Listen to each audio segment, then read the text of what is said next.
Hello friends, welcome to my YouTube channel Technical Video Assam. আৰু আজিৰ এইটো ভিডিঅ'ত মই আলোচনা কৰিম আপুনি আপোনাৰ হোৱাটছআপত কেনেকৈ এটা ক্লিকত 5 জনতকৈ অধিক 256 জনলৈকে কেনেকৈ এটা মেছেজ সেন্ড কৰিব পাৰে। সেইটো এটা বহুত সহজ উপায়, সেইটোৰ বিষয়ে এইটো ভিডিঅ'ত মই আপোনালোকক কম।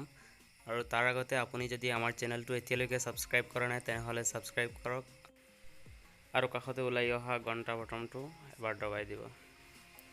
তো বলক আমি ভিডিঅ'টো আৰম্ভ কৰোঁ। প্ৰথমে আপুনি আপোনাৰ মোবাইলৰ হোৱাটছআপটো ওপেন কৰি ল'ব আৰু তাৰ পিছত ওপৰত থকা থ্ৰী ডটত ক্লিক কৰি এই বাকচৰ ভিতৰত থকা নিউ ব্ৰডকাষ্টত ক্লিক কৰক আৰু ইয়াত মেম্বাৰ সিলেক্ট কৰক। সিলেক্ট কৰি তলত থকা ৰাইট চিনত ক্লিক কৰি এয়া হৈ গ'ল এটা ব্ৰডকাষ্ট লিষ্ট।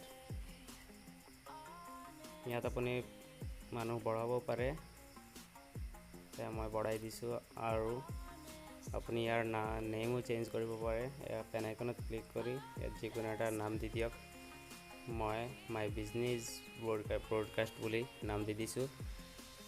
তেনেদৰে আপুনি এইটোত যদি আপুনি এটা মেছেজ দিয়ে তেনেহ'লে যিমানজন মেম্বাৰ থাকিব সকলোৰে ওচৰত একেলগে যাবগৈ।